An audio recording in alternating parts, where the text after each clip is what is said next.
menerangkan fitnah daripada kesilapan yang dilakukan. Kita balik dulu. Daripada Ibnu Umar bahawa beliau berkata, seorang lelaki telah berkata ketika perang Tabuk, kami tidak pernah lihat seumpama para qurra kami. Mereka itu kuat makan, suka berbohong dan pengecut ketika berperang. Yang dimaksudkan dengan kata-katanya itu ialah Rasulullah sallallahu alaihi wasallam dan para sahabat qurra'nya. Lalu Auf ibn Malik berkata, engkau pembohong, bahkan engkau munafik. Aku akan beritahu Rasulullah. Lalu Auf pun pergi kepada Rasulullah untuk memberitahunya. Lalu didapatinya Al-Quran telah mendahuluinya. Kemudian lelaki itu datang kepada Rasulullah sallallahu alaihi wasallam dengan mengendarai untanya. Katanya, wahai Rasulullah, sesungguhnya kami hanyalah berbual dan bermain-main serta bercakap-cakap dengan percakapan bagi menghilangkan keletihan dalam perjalanan. Kata Ibnu Umar, seolah-olah aku melihat dia bergantung pada tali pacu unta, sedang batu menimpa kedua kakinya sambil berkata, sesungguhnya kami hanyalah berbual-bual dan bermain-main. Lalu Rasulullah sallallahu alaihi wasallam membaca firman Allah Subhanahu wa taala, katakanlah, patutkah nama Allah dan ayat-ayatnya serta Rasulnya kamu memperolok-olok dan mengejeknya, dan baginda tidak berpaling kepadanya serta tidak menambah selain membaca firman Allah itu. Ini kes apabila peribadi dikritik. Kita biasa dikritik peribadi. Ini cara dia. Apabila ada orang mengkritik peribadi, maka apa yang Nabi lakukan hanyalah dalam kes ni, hanyalah membaca ayat Al-Quran yang turun. Dalam kes ni baca je ayat tu. Langsung Nabi tidak tambah, langsung Nabi tidak kata, tidak kutuk dia. Teruk dia kata ni, dia kata ke Nabi gini, pengecut lah, kuat makan dia kata, teruk kata gini. Tapi Nabi langsung, pertama tak paling tengok lah, kedua tak tambah ayat apa-apa pun, hanya baca ayat Quran. Ayat Quran itu bukan ayat Nabi, daripada kalam Allah. Kita dapat tahu apabila berlaku kes di mana peribadi dikritik, kita tidak perlu keluarkan kata-kata kita.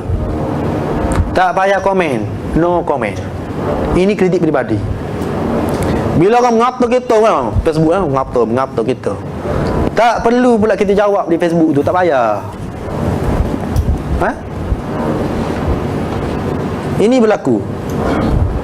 Kalau orang mengata kita di Facebook, memang kita tak perlu jawab pun, tak perlu tu komen bawah tu, gaduh dengan dia, tak payah.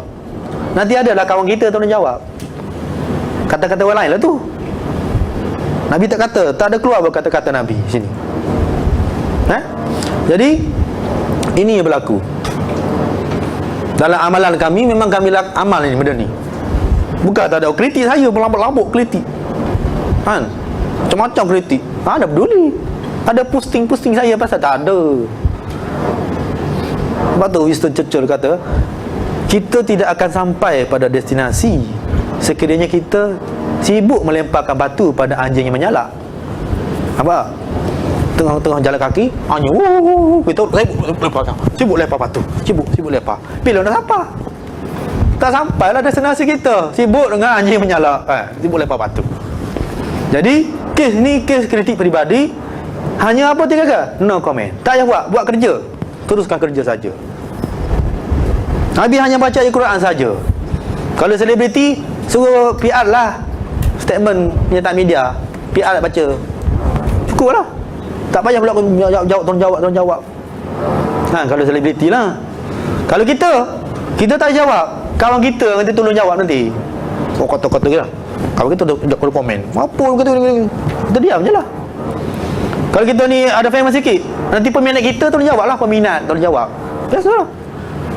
Kita buat apa? Tak payah buat apa-apa, tak payah komen apa-apa, buat kerja kita lah. Ni cara Nabi. Mana Juli? Nampak tak? Ni psikologinya gitu. Kaedahnya begitu. Sebab sekiranya Nabi sibuk-sibuk lah ni tak selesai lah, bila sudah bergaduh pula. Oh, kau kata aku kuat makan, kata aku menipu ah. Buat tak pasal-pasal bergaduh. Nampak? Jelas kan? Susah jumpa ni hadiah ni. Ha. Kutuk peribadi ni? Ya. Psikologi mana bila Rasulullah berbalik kelompok maksudnya Tak suka lah. Tak suka. kita dibenarkan. Ya boleh, kalau membelah kata kita tak tengok ha? Memang paling sungguh ha? Memang tak peduli lah ini kes. Jadi bermakna Rasulullah berpahala dia kan? Ha? Tak suka perbuatan dia. Rasulullah terus berpahala dia. Terus tak tahulah. Sebab ni hadis apa sini je. Adakah jumpa balik dengan dia sebab dia tak beritahu pula namanya. Tak tahu pula namanya apa. Ni seorang lelaki disebut begitu. Jadi kita tak tahu. Jadi selepas ni tak tahulah berlaku macam mana. Adakah Nabi berjumpa, tak jumpa lagi dengan dia dan sebagainya. Kan? Sebab bila berpaling tu banyak Rasulullah tak suka lah. Tak suka. Begitu. Jadi hanya baca ayat Quran saja. Kalau kita ada ayat Quran, ada berkaitan dengan kes ni, bolehlah baca. Katalah aku kata panggil kita dengan gelaran yang buruk-buruk. Ada ayat Quran tentang kita baca ayat Quran tu. Kalau kita ingat dah baca, diam sajalah. Nanti kawan kita tolong jawab. Gitu. Dia kata pula tak berani nak tengok buku. Tak apa. Memang dia kata lah pula. Sampai bila tak sudah lah, tak sudah sampai bila tak sudah. Kata Allah gitu menakut ke? Menakut dia tak tengok kita. Tak. Dia apa? Buat. Jadi pribadi ya, tak peduli. Ini kalau dia hibur kita, Facebook hari-hari ya, letih ya, update malam, gaduh. Kata gini, print screen pula, bubuh pula, jawab pula. Tu print screen pula, jawab pula. Mengata, tak sudahlah, tak habis. Sebab tu bila dikritik pribadi, tak payah jawab. Ini penting ya, kepada ikon-ikon selebriti. Tak payah print screen bubuh lah. CJ bukan tak payah buat masa je. Nanti ada orang lain bagi tahu pada mamak tu.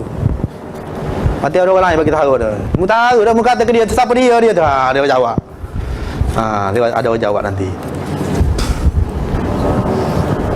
Itu memang amalan kami. Amalan kita betul-betul strict bab ni. Kalau baca sakit hati. Bila baca untuk kita, sakit pedih hati kita baca, pedih. Tai. Gerak nak tai. Gerak. Tapi pernah ke? Antara tanya kita tai.